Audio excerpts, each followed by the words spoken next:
So the talk I'm going to give here does not go deep. So like, don't expect like a Steve Jobs, like TAK is going to do this in November. You're going to hear that in the product update that Chris is going to lead with the product teams, with the tech leads. What I'm going to tell you is more of the future vision for TAK and how we are evolving organizationally and product-wise to get there. So it follows the themes that we've been talking about the past few years: continuous delivery. Follows on feature parity. So there's a lot we'll get into. But first, I just want to take a quick roll call. Who we got here from the Air Force this year? All right, make a little noise, guys. How about Army? All right, right on. Marines? Okay, all right, there we go. Navy? Yeah, I know we got some naval aviators here. Actually, I saw. Cool. And then we've got the Space Force here as well. At least a couple of you. Where are you? Lies. And then anybody from Coast Guard? All right, cool. So this is cool. Aside from being stood up by the Space Force, no, we've actually got all 6 services represented, which I think is neat. I think that's probably the first year we've actually had all the services represented. There were years there in the past where the Marine Corps, couldn't decide whether they wanted to get on the TAK train, off the train. I think Marine Corps is on the TAK train. If you heard the talks yesterday, part of the CSB meeting, it's really cool. And that's great, I think, because, you look at what we would have to do in the Pacific potentially. Marines are going to be there in the action from day one. And so to know that most of the joint force, if not all the joint force, is going to be operating off the same sheet of music, some form of TAK, I think that's very encouraging. We're headed toward a kind of a degree of unification among the services that we've just not been able to achieve, and it's because of all of you that stuff like that becomes possible. So we've couched the TAK 2030 strategy as allied information dominance. So it's not just about us. And this is not like a pep talk on like JADC2, CJADC2, whatever else. This is about what we're doing with TAK specifically so that it can be used in all these different evolving ConOps and missions. And in case I didn't introduce myself, Ryan McLean, I'm the director of the TAK Product Center. So we've got 4 topics this morning. I think last year, by the way, my keynote was like an hour plus. Don't you worry, we're going to keep it to 30 minutes and 15 minutes of Q&A, all right? So we're going to talk about what the TAK Product Center is. Who's never heard of the TAK Product Center? All right, so there's always some, and that's okay. I think the further and further we get away from the nucleus like this of the TAK community, the more people are surprised to hear about the TAK Product Center. How we operate, what we are, it's very different from the typical DoD PEO construct. There's a question that goes around sometimes, whether TAK is free or not. We're just going to hit that one on the chin and talk through that together. We'll talk through some accomplishments, kind of by the numbers, what this community has been able to achieve, not what we or I have been able to achieve, but what everybody here in this room and beyond has been able to achieve. It's quite amazing. And then we'll talk to the kind of the launch point, TAK 2030. If you haven't had a chance to read that, we posted it. It's just 4 pages, so even the Marines can get to it. Right, there's got to be one like that in the talk. So it's only 4 pages, and it tries to lay out these are the big rocks of where we're going and why we're going there. And so we'll frame the end of the talk that way, and plenty of time for Q&A, I think. So we're actually going to the Blue Water Navy comments, we're going to use an atypical figure in the TAK world. I don't know if Hyman Rickover ever actually touched a computer. I mean, honestly, like you think about like when he served, and that's not like a facetious comment. That's the era in which he served and how he did engineering was probably not a lot to do with what we do. So it's not a computer's reference. It's what he did and how he built it in the Navy. This gentleman retired after. It's not a typo. 63 years of active service. I read that, and so I went to actually like look up his years of service on the Wikipedia page, and sure enough, I mean it's the end of World War I, right after World War I to the early 80s. Wow. So the guy saw a lot, but he also built a nuclear Navy. And if you read through his story, it's pretty interesting. He did not go into the Navy thinking about nuclear physics. He went into the Navy trying to be a good engineer and do his job well. and just happened to be in almost the wrong places at the right times to reach that path. He did something remarkable, though, in the Navy while he was there. Over the latter, I think, 20 plus years of being an admiral, he was able to shape the Navy in such a way that this revolutionary source of propulsion, of power generation, was possible. And we've got a few quotes in here. What we'll see is that he never talks in this seminal speech that I draw from. He never talks about the benefits of nuclear power. Like, that's almost a foregone assumption, kind of like information, the flow of information to us. It's almost a foregone assumption. What he talks about is the people and the environment and the culture that makes all this possible. So while I'm talking about the strategy where we're going, what you're going to see is an emphasis on the people that actually make this possible. We're going to frame the people aspect through how Hyman Rickover viewed people. If you've read anything about him, you know that he was very involved, and now this is not necessarily me, but he was involved in the interview process for every nuclear power officer that entered the Navy from, I think, when the program started until he retired. And so they counted that as something like over 10,000 individual officers that he interviewed and either hired or fired. So there's a cultural aspect that we're going to draw from in the talk. So there's a speech that he gave, I think it was in the 60s, and if you read through this speech, it's just gold as far as like leadership. So I think this rings true with the TAK Product Center and the community that we support. So we instill the idea of total responsibility in each individual for everything we do. A true sense of responsibility makes that organization stand out from its competitors to an extent impossible to achieve by mere technical or professional superiority. All this works not because of TAK. Like, TAK is a tool that you use to do some mission, but there are a lot of other tools that you use. The reason TAK stands out and TAK Product Center stands out as an organization is because we have people who do take responsibility. It's kind of that concept of, if you've read the book Extreme Ownership and whatnot, do I accept that the changes that I make, that I commit to making in the source code or wherever else where we're generating value for TAK, do I accept that those changes are accountable ultimately to me? And software has some unique traits where we can actually trace back, like if you break the build, we're going to know about it. But that's a good thing because we can solve problems faster. And I think that's the undercurrent of TAK. We want to be accountable. Each of us that is working in the core products and most of the plugins wants to be accountable for that change because we want to be responsible for the outcome that the changes we make in the source code or in the product achieve. So at the TAK Product Center, we view ourselves, and I think this is an accurate, just kind of general statement, a true statement.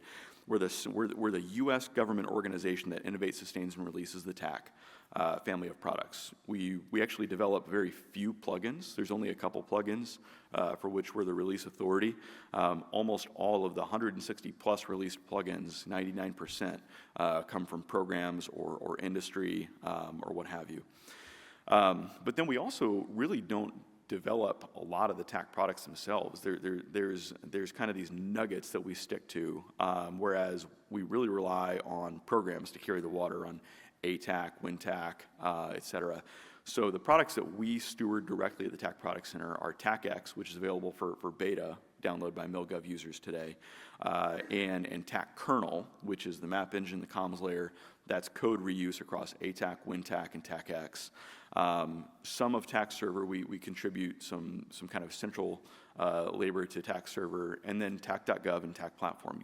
You hear all about those in a little bit, but how we do that is through an annual budget, and we have the TAK Configuration Steering Board. Colonel Clarkson mentioned that we had our semi-annual meeting yesterday. That's just us doing business, deciding priorities, big rock priorities for the coming fiscal year. We don't have a program element, and people sometimes refer to TAK as the TAK program, but the TAK Product Center is not a program office. We don't have a program element. There's a very stark difference between the Department of Defense planning, programming, budgeting, and execution cycle and a commercially inspired product house. We're a product house. We operate truly as a commercial entity with a board of investors inside the DoD, and we ship products so that all of you can use it. We're a fully modern and agile software organization. We don't we really try to avoid committing to, big targets to be delivered by a date under this budget. That's just, if you live in the modern software world, you know that kind of approach tends to fail. So what we do is we focus on priorities, we focus on the needs of the community, we take in needs from program offices, prioritize those that come from the configuration steering board members, and then we execute on those. Our commitment to all of you every year is to deliver predictably on a timeline. So the 120-day release cadence, that is very, very deliberate.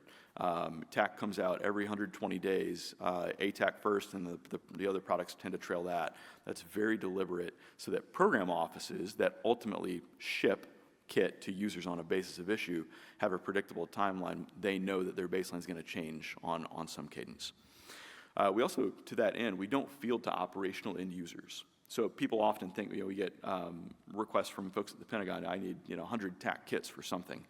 And so I hear that, I'm like, well, we don't field hardware. Like we're not shipping stuff to users, and some people I think that we're this big behemoth organization. We're not. We're 27 dedicated engineers, and that's pretty much it. But what we do is we focus on that software layer of what's being fielded, enabling the community to build value. And then what we do and how we accomplish that is direct collaboration with many end users, foreign military sales customers, and then program offices as well. And that much is apparent by now. It's a really great relationship actually between the TAK Product Center and the configuration steering board. And so we don't put too much faith in the infinity sign there. I think it's a good way to visualize that we're kind of on the developmental side of the products. The CSB, they're more on the ops side, fielding kits to operational users, maintaining those and whatnot. What you're seeing play out at the TAK Product Center, I think, is very special, to where we're accelerating, like over the past year, we have accelerated the pace of delivery of the TAK products. Not in the sense of we can ship, 50% more features than we did last year. Features are really hard for users to ingest, actually. What we're focused on is reducing the feedback loop, the feedback cycles, the time that it takes to complete a feedback cycle, and with that, the time it takes to deliver a product. So we've encouraged the CSB at large, do what you can to be on the latest version of TAK, so that as we're out here on the bleeding edge of the TAK products, you can give us feedback and we can incorporate that feedback. But it is a wonderful feedback loop between each of the CSB program offices and the TAK Product Center, where we're able to continuously improve our tooling so that we continuously improve the products. We'll get into that and how that affects the strategy. CSB members, if you're in here, raise your hand. We've only got 13. Cool. Yes, we had a full room yesterday. It was a great discussion. And then our foreign military sales customers actually comprise one seat on the CSB as well. They contribute revenue to the TAK Product Center through the Aerospace Mission Planning Office at Hanscom. Okay, so our structure is very flat. This is a kind of classic upside-down hierarchy. If you can see it, the blue blocks are the people, the individuals that are funded by CSB, Configuration Steering Board dues. The rest of those green blocks that comprise the products, if you remember I said earlier, we really are not doing a whole lot of product development on most of the products, the majority of them actually. The green blocks are all funded by programs. So that's programs that have said, I have a requirement for TAK product X, and I am going to fund that product. So ATAK, WinTAK, VRTAK, WebTAK to date, most of TAK server, and ITAK. Those are all funded outside the TAK Product Center. What we do is we contribute TAK kernel and the plumbing required to deliver those products, build them, sign them, key them, all that. So the infrastructure. Who's heard the phrase TAK is free? It's not false, it's not true. There's just some nuance that as I walk through this, my goal is to equip you with the ability to speak to that nuance. So there's meaning, there's worth to TAK. It depends on who you are, and ultimately it comes down to the price, cost, and value of TAK. We're going to take a page from the interwebs. And there's a great article on free software on the new operating system. The I think how they would define free software, given, I figure this is appropriate given that we use the GPL v3 license for our open source products. Free software is software that's meant to be, it's meant to give the users freedom in how they use it, how they shape it, distribute it. And so there's some good analogies we'll get into here, but the key point here is that with TAK, we've always believed that it should be freely available to users. That's how it's proliferated. You know, there's, in acquisition terms, just to get your hands on TAK, there's a 0-day procurement acquisition lead time. You don't have to wait to get TAK. You can try it on your own. Now, there's a delineation here, though, between price, cost, and value. And we're going to get into that. So the price, you can look at price as in the price as in freedom. Somebody bought that product. So like TAK doesn't exist because a bunch of volunteers are generating this product. People on the government side have provided this capability, have procured this and made it available. So in the sense of, can I get it from Google Play Store? Yes, it is free. You paid for that EUD, so like start working on the stack. You're paying for the Verizon or AT&T service. The derived costs of TAK are not free. We're not talking about cost, we're talking about price. The price of TAK is free. The cost of TAK is different. The cost of TAK is what it took to get to that point. So to the user, hopefully, unless you're tapping into your unit's O&M budget or something like that, hopefully TAK is free to you to use. Come on in, enjoy the party, the beer is free. All right. But to programs, you're paying for that. You're going through the schedule delays of getting people on contract, or you're hiring government engineers. You're going through the accreditation, the certification processes. You're buying the kit that fills out the basis of issues. So there's all these costs that go into TAK to get it to the field. And I think many in here have borne that cost as government PMs. Now to integrators, and this is the cost that I think we probably need to highlight, it's no surprise that users can get it for free if they're provided the product. It's no surprise that program offices are paying a cost to get it to the field. There's a cost to the integrator, and I think that affects many of you in here. And that's the cost that I think we care most about reducing continually. We want that cost in time, measured in time, and whatever the labor loading is to get through that gap in time.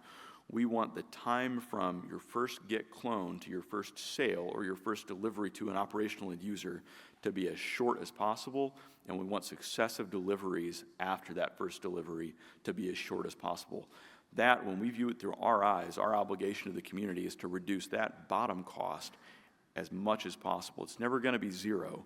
There's always going to be infrastructure to buy. There's always going to be, developer laptops you're buying to develop the capability. If you're testing and evaluating it, there's always going to be spectrum to buy. There's always going to be EUDs. But we want the cost of getting TAK to the field, when you take into account all those baseline costs, to be as low as possible as measured in time.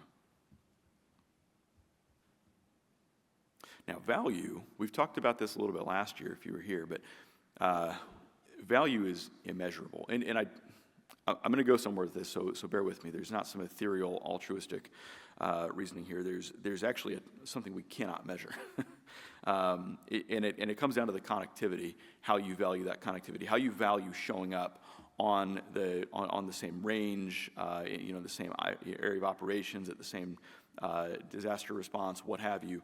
As you show up at these things, these events and places all over the globe, the connectivity, I think users would agree, is what allows TAK to proliferate, what enhances its value.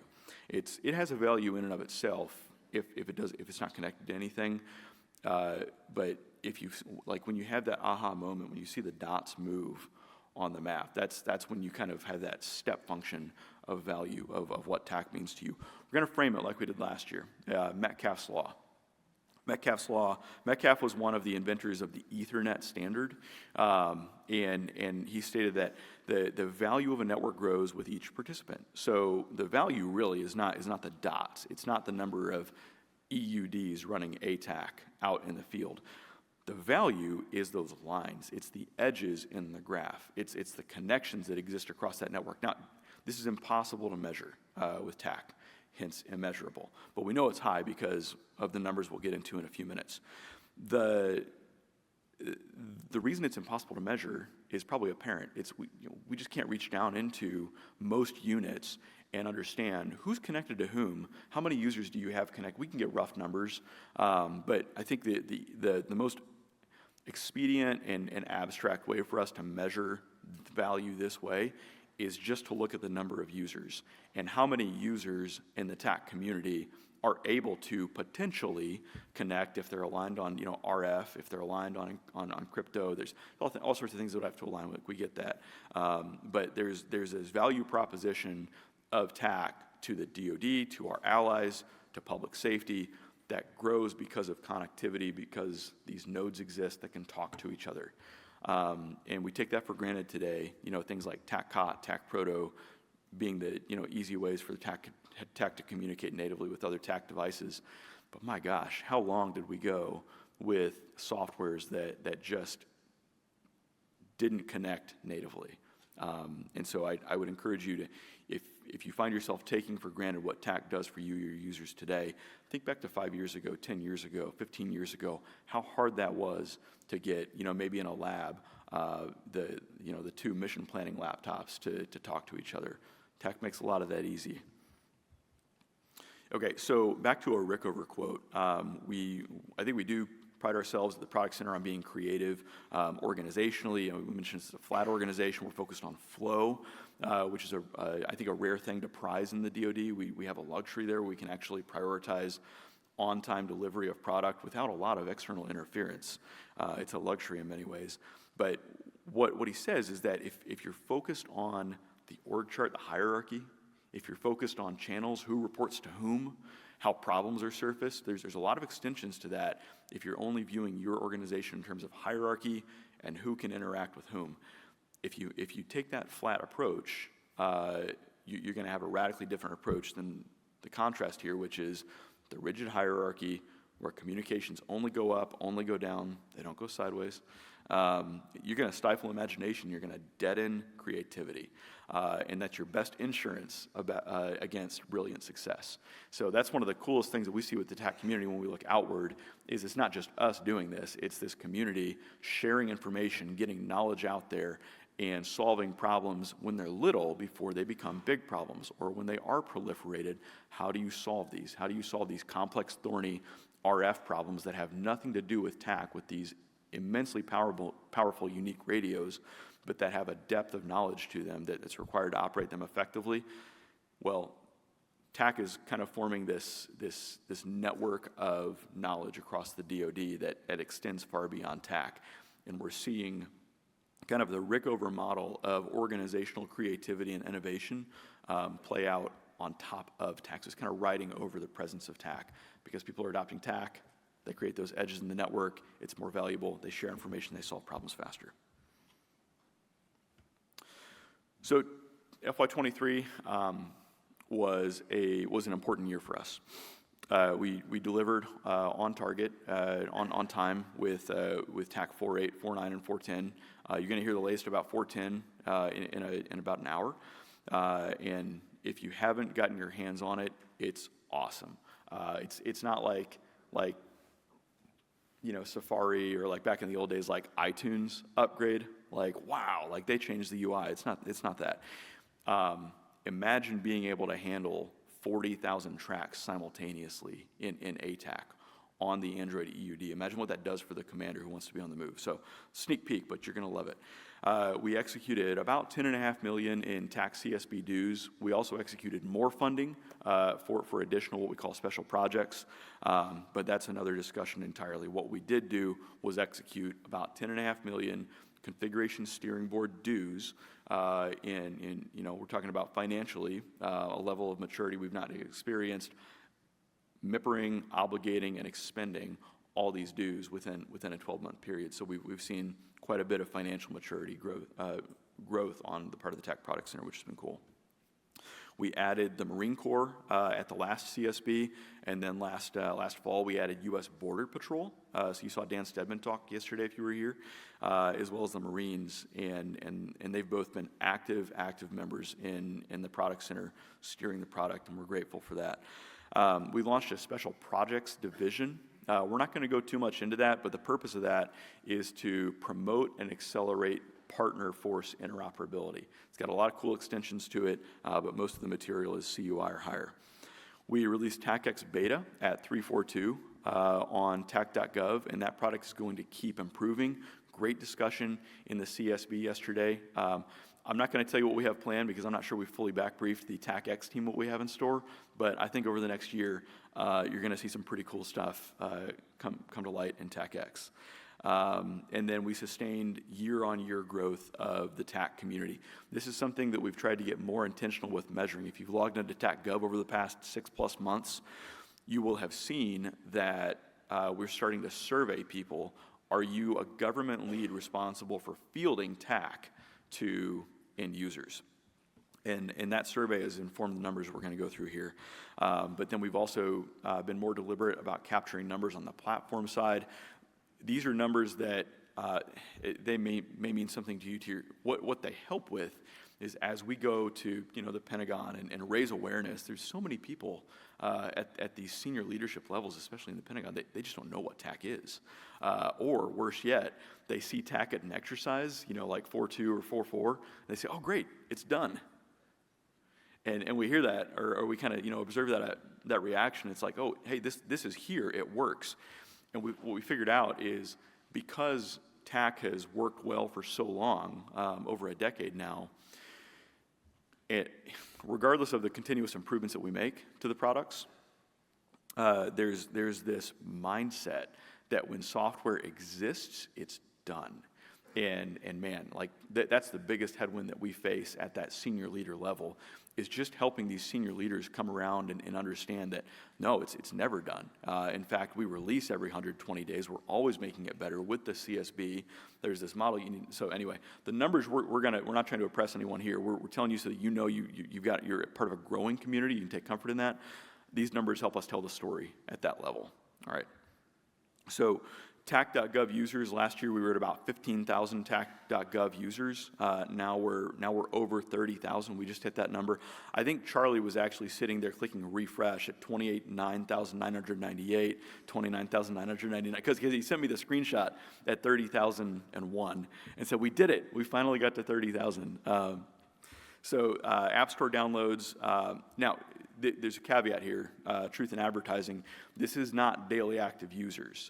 Daily active users in the app stores is significantly lower. It's higher for ATAK than it is for ITAK, but then again, for ITAK implementations, a lot of those ITAK deployments are also on private implementations of app stores. So it goes back to that comment, like the value, as we track value by just the sheer number of nodes, using TAK, it is impossible to calculate. This is how we're messaging that, just in terms of the numbers that we know about. So TAK platform developers, if you have a tak.gov developers account, this includes you. This is access to GitLab, to the SDKs and all that. So there are over 8,000 accounts registered. Now again, that's not daily active users. That's closer to 1,000, 1,500, but still, that's many people that are coming to this platform to build TAK. And we think that's a great story to tell, because it shows that not just the user side or the download side of TAK is growing, but the people that want to work in the plugin space or on an exceptional basis, the core space, is continuing to grow. So you're betting on the right horse. We also have begun to track contractual data. I think this should be appealing and interesting to you if you're industry with us today. 2,500 total contracts have been tied to tak.gov users since we launched tak.gov several years ago. Today, there are over 880 active contracts. So if you've put in your contract data or sponsored someone, you know that we require you to put in period of performance start and end dates. There are over 880 plus active contracts with active POP that are using TAK to deliver on some contractual requirement. One thing that you're going to see in the product updates, we've actually added a bit of a kind of source of truth to that aspect of it. So today, you go and manually punch in the contract info. We've actually tied in TAK.gov via API into the Federal Procurement Data System. It's the U.S. government's authoritative source on all contract data. And so we're going to have good, live, up-to-date data on all contracts going forward. So that's live and in production. And then 300 individual companies, that's huge because we got this request from Dr. Bill LaPlante, the Undersecretary of Defense for Acquisition and Sustainment at Soft Week this year. So he's out at Soft Week and talking to Mr. Smith and the PEOs, and he just asked offhand, like, how many people are making money off TAK? And so we don't really ever think about it that way because, it's like, well, our job is to make it available for people to use, but, the RFI was never, how much profit has been made, because, again, we don't really care about that either. So we went back and researched this, and it took a little bit of kind of analysis and massaging the data because we are not data scientists yet at TAK Product Center.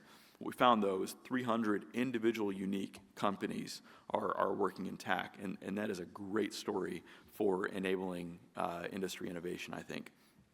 And that, that doesn't count companies that are working off of just the plugin SDK alone. That's companies that are working in that development space. And then 160 unique plugins.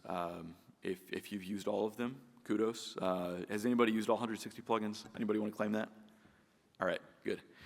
And then organizationally, this was pretty cool as well. We kind of worked this up as part of that RFI as well.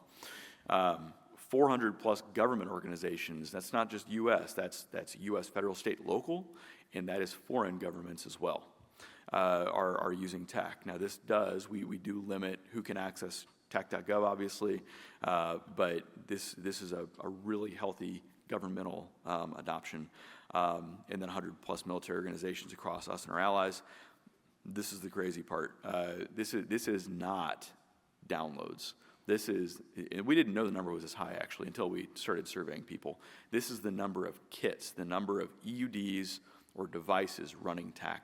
It's close to 300,000 now across the U.S. government. I mean, think about that. Like, how big is the Department of Defense?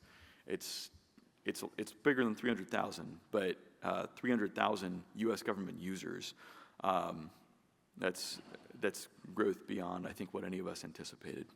And then we invited the program managers to give a projection. So we'll see if we hit that 125,000 in a year. If we do, great. If we don't, it's not a commitment we've missed. But I think it indicates that there's strong appetite to continue proliferating TAK. And we do see that trend as well with the Marine Corps and with the Army. Especially, big bodies of people on the ground or in vehicles using TAK. That number kind of makes sense, just in terms of the general trajectory of growth. So I think all that to say, like, you're part of a really exciting ecosystem and an exciting time. It's really a hyperscale growth period. If you've done any time in the startup world, like product-based startups especially, crave hyperscale growth. We're fortunate to be in that position on the government side, and so what we're trying to do right now is work at those senior leader levels to make sure that TAK can grow responsibly, the TAK Product Center can scale, so that we can support this growing ecosystem of U.S. government users and allied users. All right, TAK 2030. This is a strategy document that we released. I think it was in May, so I think we wanted to get it out before SOFIC, so late April maybe. And so we framed it in terms of national strategy. This was part creativity on our parts and part just reading and shredding these strategy documents, Post-its and all. So we decided on 4 strategic pillars for TAK after looking through these national strategies, and then we produced 5 execution themes. These are not going to tell you what features are coming. These are going to be themes that we follow across the products as we play a more active role at the TAK Product Center in steering the products themselves. We're committed to 5 execution themes across these products. And so what we view TAK 2030 as is this blueprint for how we can further achievement in allied information dominance. Again, TAK is not the thing, TAK is not the answer, but what we're doing is building upon the guidance prescribed in these national strategies. We're looking at what we do and what we do well, and also where we need to grow. We're saying this is where we're going to double down, and we're committed to helping the allied forces achieve information dominance of increasingly higher degrees. All right, back to Rickover. So this is important. This strategy is not a TAK Product Center strategy. That's why we didn't call it TAK Product Center 2030. It's called TAK 2030. This is for the whole community to use. A lot of the verbiage that you'll see in the document itself, it's actually meant to help program managers. If you're going through your program briefs, you need language that explicitly ties TAK, if you're using TAK, to the strategy of integrated deterrence in the 2022 National Security Strategy, National Defense Strategy, and on down. What we're doing is actually trying to, in TAK fashion, equip people with a resource they can use to tell that story, to improve capability in your sense. That product is you convincing your leadership that what you're investing in, TAK, is aligned with national strategy. So use the strategy to your benefit, rip language out of it. This is for everybody's benefit. These goals are set by the people that comprise the TAK Product Center and the Configuration Steering Board. So the 4 pillars, these are abstract, intentionally so. Empower TAK users, continuously improve TAK, make TAK effortless to integrate and secure, and make TAK available to everyone everywhere. If you're thinking to yourself, does that really mean everyone everywhere? Yes, it does. And we double down on that through open source. We know that there's an inherent risk of allowing adversaries access to open source code. That's not that risk is far, far out. Again, if you look at what's happening in Ukraine with technology innovation by a lot of people, especially the Ukrainians, what's happened there is technology innovation at a pace that outpaces the adversary, okay? So when we go open source, yeah, we're cognizant of the risk that adversaries can see what's in the, kind of the inner workings of TAK. But if you've been in there, you know that what we're open sourcing is not actually military capability. It's a map engine, it's a comms layer, it's collaboration tools, but it's not sensitive. We believe in making TAK available to everyone everywhere, because even if our adversaries have access, think about that, even if our adversaries have access to the internals of the releasable TAK products, not the mill ones, the releasable ones, you're going to be on your own RF, you're going to be using your own crypto, you're going to be fielding your own configurations. What you field is going to be independent of what's available in open source, what's being developed, what's being hacked on, et cetera. Okay, so we'll go through each of these in a little bit more depth here in a minute, but our ultimate objective is this. We want to be the Allied Information Dominance Platform, not become. The CSB was adamant on that language, actually. They said, we don't want you to become, we want TAK to be the Information Dominance Platform as soon as possible by continuously delivering, so there's that continuous delivery theme, fast, secure, and open digital platforms that create decision superiority. You're not going to own the battlefield with TAK. Let's be honest about that. What you're going to do with TAK is build configurations, architectures, implementations that give your users or you those small windows of opportunity for decision superiority. The purpose of TAK is to be able to make faster decisions in small windows of time as they present themselves. And there's a whole lot of tools you got to bring to bear around TAK to be able to do that well. It doesn't end with TAK, it's not all TAK, but TAK is kind of that face of what you need to be able to do that in combat. So we looked across these strategies, the National Security Strategy, National Defense Strategy, DoD Zero Trust Strategy, the DoD Data Strategy, the JADC2 Strategy, the DoD Software Modernization Memorandum, which is actually a great memo if you haven't read it yet, and then also the FY23 NDAA. And worked through those, decided where does TAK fit, where do we want to go with TAK, and produced a strategy document. And it's available on tak.gov, publicly releasable. What I want to show you is where our holes are right now. We've got some major holes in TAK when we stack TAK up against these national strategies, specifically on zero trust and data. What do you do with your data that comes off the TAK devices after the mission ends? You flush it, right? Like, show of hands, who is sucking data off of their TAK end user devices, TAK servers, et cetera, and throwing them into some analytics engine? Who's doing that? Like, we're not doing it at TAK Product Center. Props to you, sir. Really. We aim, if you read the strategy, our aim here with the data and the DoD data strategy is not to become a data science organization. It's always going to be about delivering the TAK products, making them better. But how can we provide tools that make the data that comes out of the TAK products easier to learn from? How do you learn where people have been? And there's going to be tiers to this as well. We don't want to know at the TAK Product Center where all the PLI have been over every GPS-based timestamp. We want to know things like regardless of what the product was being used for, where did it crash, what plugins were loaded with it, et cetera. So where a lot of these tools exist in the client applications and the plumbing to get these logs to TAK server and whatnot, we need to go those extra steps, provide sanitization that end users and operational units are comfortable with. We have to begin propagating that data about the runtime applications back up to TAK Product Center. That's where we start transforming to a data-driven software or engineering organization, and not just a product house, but a data-driven engineering organization. We think there are a lot of applications for the TAK data itself. In fact, AFRL is going to make a substantial investment in FY24 to advance the machine learning operations, the ML ops capabilities for TAK. Envision in a year or 2 years, say closer to 2 years, you're going to start to be able to apply machine learning to the data that comes out of not just your EUDs, but whatever operational units, EUDs, that are comfortable sending vanilla, sanitized runtime data to the product center.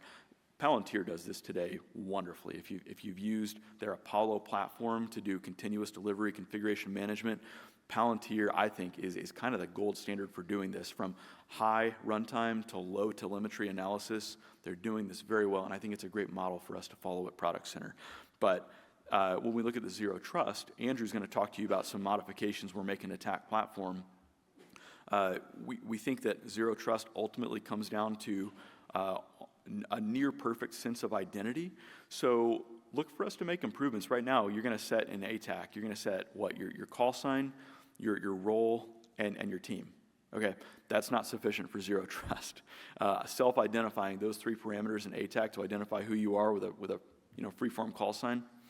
No, that's not where we're going. Where we're going is robust identity provider connectivity, so that who you are on ATAK, even if you're in a DDoS environment, even if you haven't been connected to an enterprise network for some time, there's a really good sense of exactly who's using that device at any given time. But us getting good at Zero Trust comes down to getting really good at identity. That comes down to some shifts we need to make in the core products to make identity more accessible and more robust in the core products. Okay. And then we're going to make big strides. If you look kind of across the rows, we're going to make big strides this year in terms of the integration and easy to secure aspects of TAK. Look for changes, improvements to the developer experience. We don't have, for example, today on tak.gov, like a tak.gov/API/v1, right? Like you have to go download and run your own TAK server to get to the Swagger docs, which are generated by robots, not documented by humans. Like those kind of pain points on the developer side, that's where TAK is going to get easier to integrate. And then open source is going to evolve considerably by the 5.0 release. Right now, we've got this issue right now where ATAK 4, what are we on GitHub right now? ATAK 4.5, 4.6, 4.7, and then TAK Server 4.7. The reason you're not seeing those updated on GitHub, albeit in 2 different projects,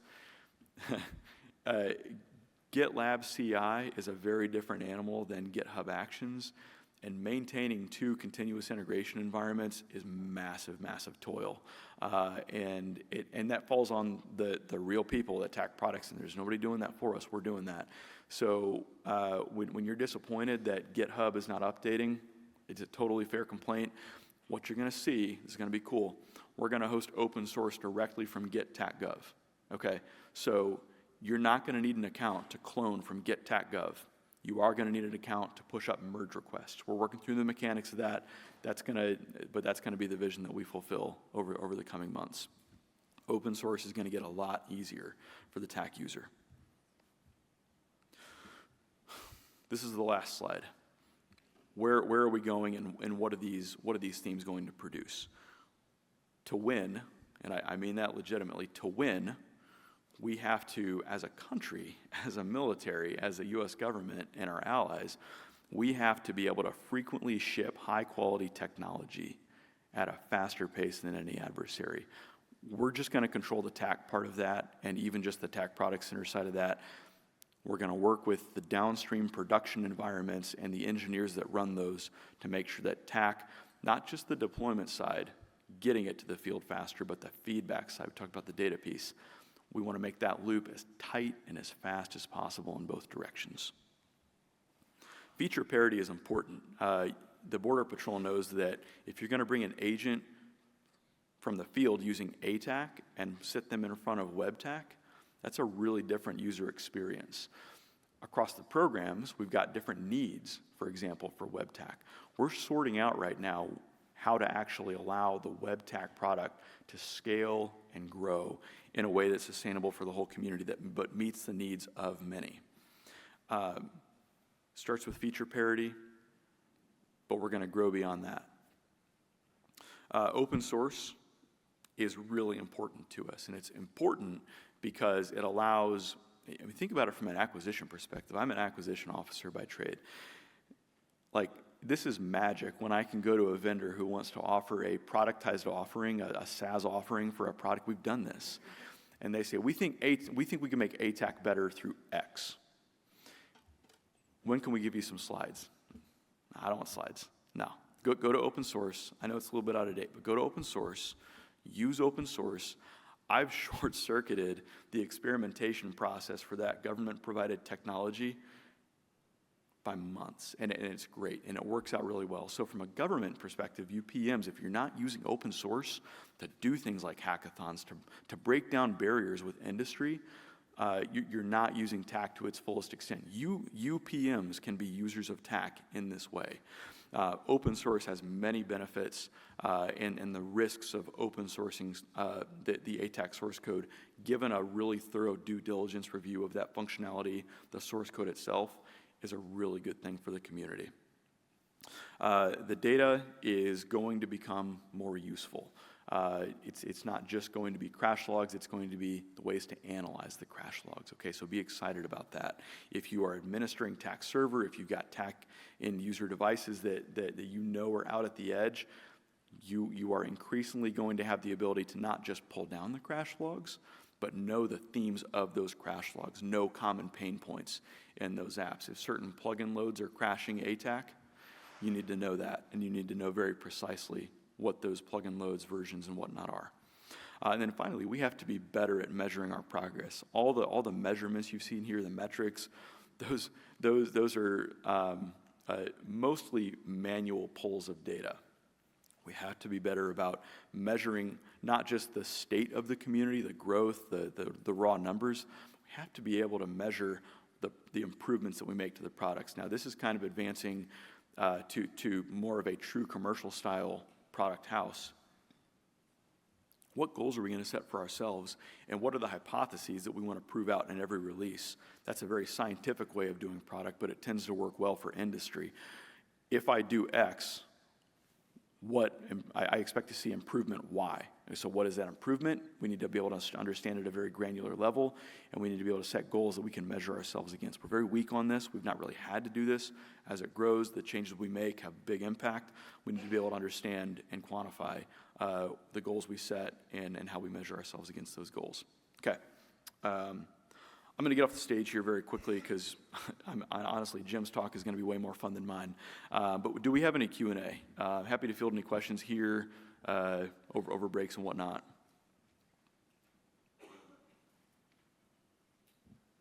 Got one here.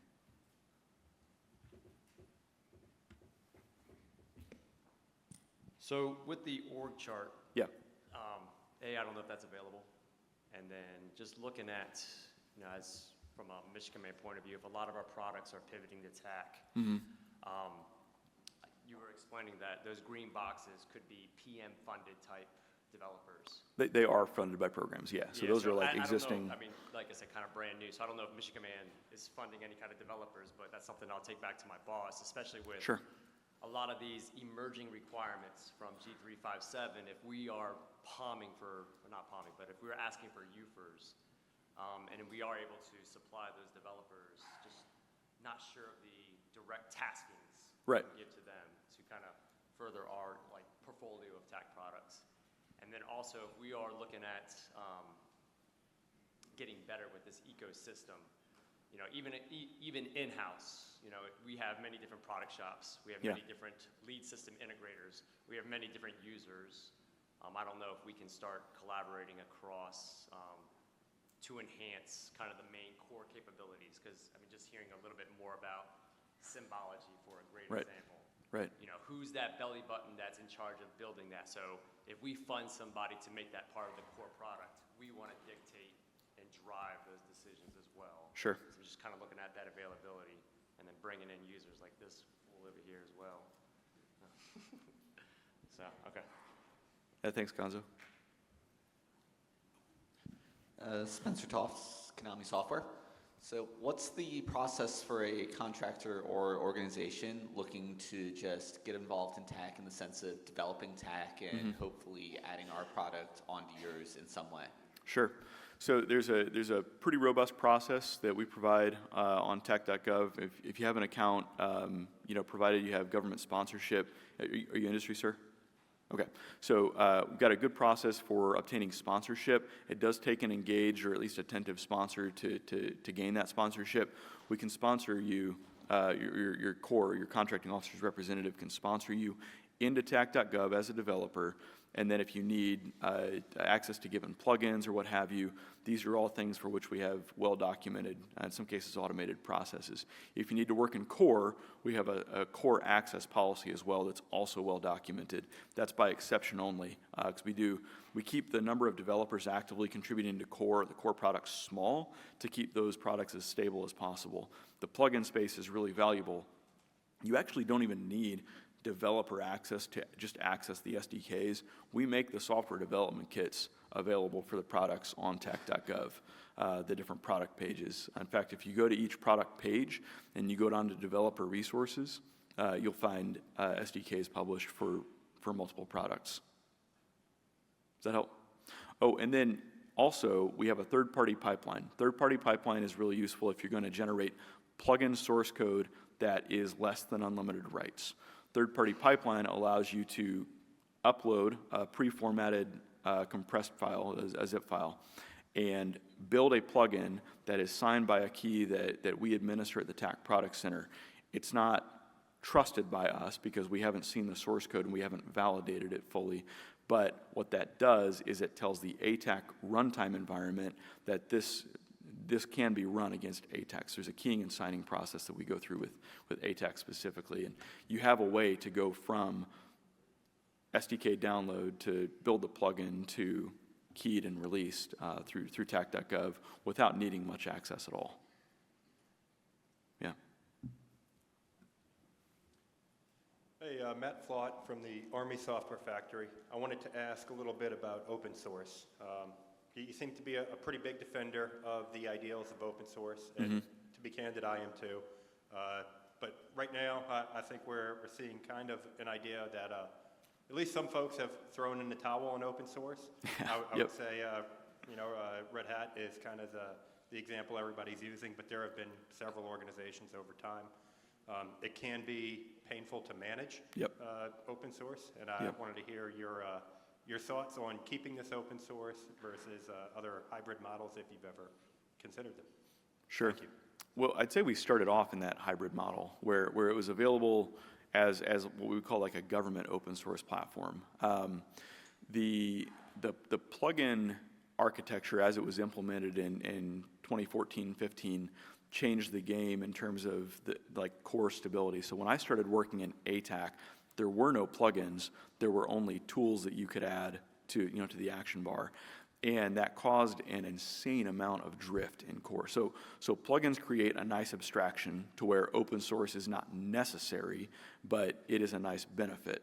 I think what open source actually provided us when we went down the open source path was it was actually mandatory if we wanted to publicly release these artifacts that, per the Bureau of Industry and Security, required products to be mass marketed. So the types of encryption that we employ, BIS under Department of Commerce has a flowchart. You follow that flowchart, and we landed on the part that says you have to mass market it if you employ these encryption bindings. We do.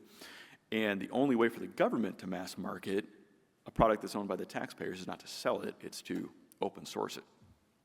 So open source was done by necessity. There, I wouldn't say we went down that road through altruism, but it does have many like derived benefits. The need was pretty concrete.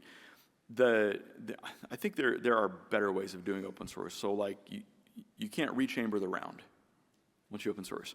What you can do, and this is the benefit of TAK being unlimited rights, we can always take all of TAK back internal to the US government. Okay, so like if we ended up like on wartime footing and the CSB said, yeah, protect all of TAK, like maybe like the last version is still out there, but we can always pull all that back into the government, and that's the biggest benefit of unlimited rights. We can go open source because of unlimited rights, but we can also go out of open source or cease maintaining open source because of unlimited rights. Doesn't mean we can't, cease making the plugin SDKs available, but if there were ever a compelling reason, we can always pull it back entirely inside the government. So that, I would say, is the last resort. We don't want to ever have to do that, but we do maintain that flexibility through the dogmatic focus on limited rights. Does that answer the question, Matt? All right, other alternatives? Yeah. Yes, question is regarding the ETAC versus TAKX. Is that causing a separation between the users, or trying to bring some, or are we trying to create a product which will be creating more confusion, or trying to create a brand new product which will bring more users closer and bring a lot of functionality, commonality between all those functionalities? Yeah, the intent is to maintain the products as they are today and bring each of the products up to feature parity. I wouldn't say we're looking to necessarily launch any new products right now. The TAK ecosystem, it's evolved by need, kind of at echelon of the formation. Right now, I think we do see maybe a bit of a gap forming as we look at highly portable. Maybe web view based tools. So like what we see with WebTAK is proceeding in the direction of like an operational and strategic level common operating picture, because the world needs more cops, right? Or common operating pictures. There's so many out there. But what we're trying to do is assess, do the current TAK products as they are today fill maybe that tactical web view based cop? Can we mold WebTAK to fit that? Do we need to keep evolving WebTAK only in the operational and strategic directions? So yeah, when we talk through feature parity, if I understood the question accurately, it's, are we adding more products to achieve feature parity? And the answer is no. We're looking, if anything, to simplify the product line. If not, keep the number of products stable. Did I answer your question accurately? Yeah, thank you. Anything else? Okay. I got one back here, Ryan. How do you feel about standards, open standards, proprietary standards, and how we as the community work with that, and specifically your opinion on them? If they're PDF standards, man, I can't stand them. So like, I'd say imagine a world where like all these MIL standards we have, like imagine if those were normalized JSON, like delivered. Maybe the Joint Staff still keeps them coming out as PDFs, fine. So systems engineers can kind of dig through them, but like, why are we still pushing standards out from the military as PDFs? That's mind-boggling. I think we would say we embrace standards where they matter to the TAK community. We do maintain like a few standards for TAK, but even so, they're not perfect matches with standards that are out there today. Like our TAK COT implementation, which we call a standard for TAK, it's not in the full MIL standard 6090 spec, Mill Standard 6090 has FHIR's applications in it, has messages in it that are directly traceable to TTP and the JFire, which is limited distribution. And so, like, I think our position is we'll implement standards as far as they make sense, and we'll implement them faithfully. And of course, you know, through continuous delivery, we'll improve that compatibility as our implementation falls short.